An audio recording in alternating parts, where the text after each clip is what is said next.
Most of the music I end up recording or putting out, or even composing, come from an early stage of free improvisation with other musicians, and sometimes even with myself and the synthesizer, which sometimes can be a really organic entity and quite unpredictable. And I would say that my relation to free improvisation as a musician is almost entirely on that perspective of a tool to produce interesting material that I can further develop and pick up to compose something.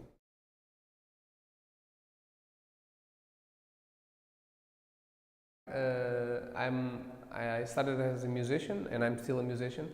I started by playing guitar in almost like every teenager with rock bands, etc. Then someone showed me what a pedal effect was, so I started getting addicted to pedals, which led me to the electronics.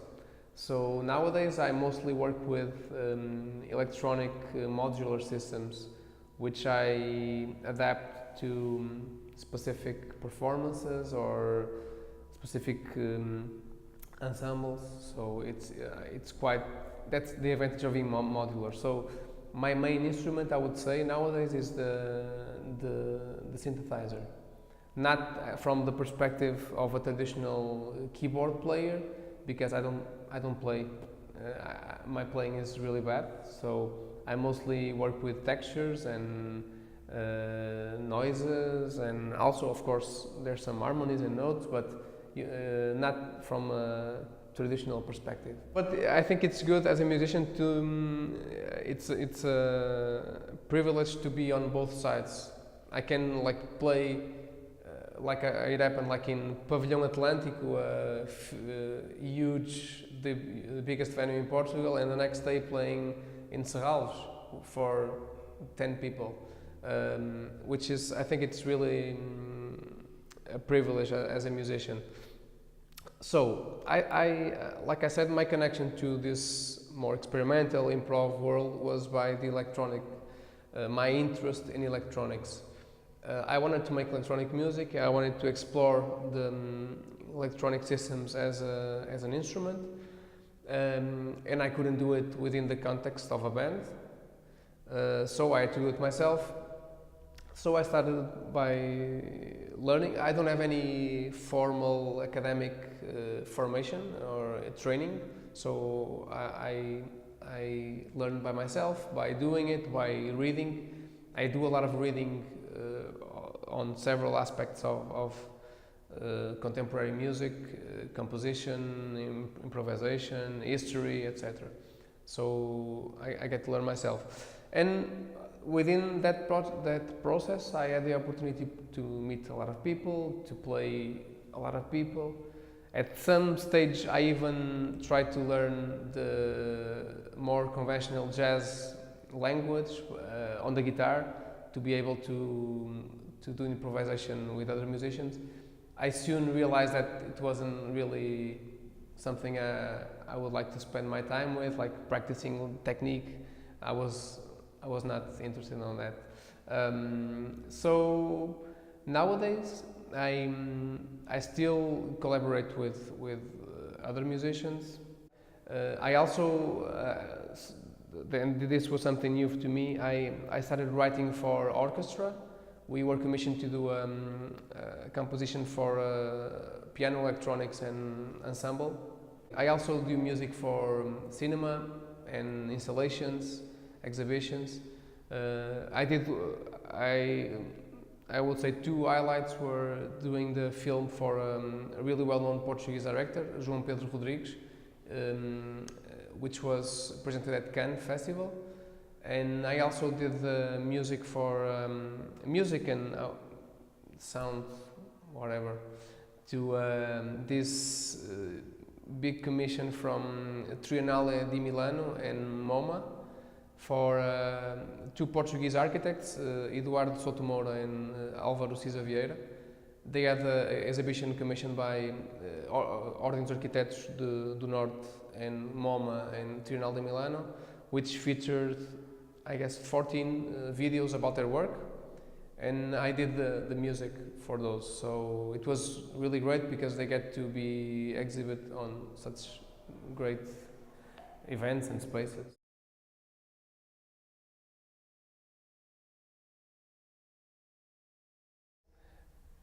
I guess there are several reasons. One I would say is the work of the people you choose. Sometimes you have more interest in playing with that person because you know he's doing a great job on that area. Sometimes it's because of the instrumentation itself. When I started with Joanna, it was mainly because I really wanted to explore piano as a source for my electronics, and also, of course, as a complement. Not on the sense of the electronics being more important than the piano, but I wanted to explore the relationship between piano and electronics. I also use some sampling from the piano itself, so at some point the audience don't know what's live, what's recorded from the piano, like some kind of virtual reality or augmented piano.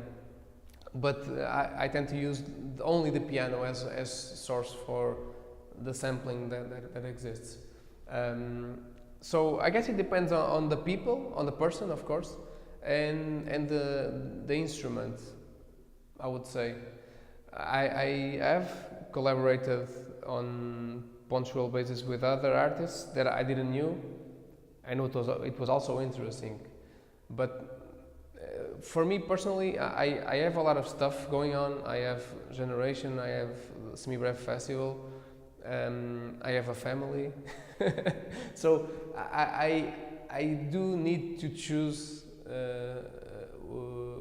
the persons on which I will spend time with. I can't afford just to go around and experiment playing with a lot of different people because I don't have the time to.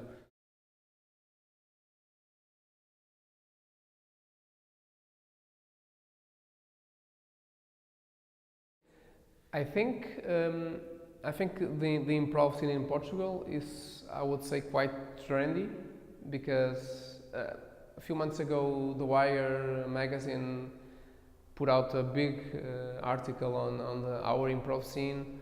A lot of musicians are moving mainly to Lisbon, but they are still moving to Portugal. What I think it's lacking, and I think it's natural that happens.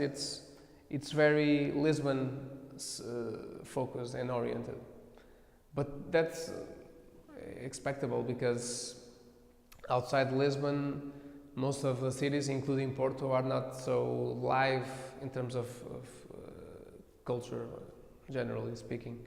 So what I will think will happen on the next years.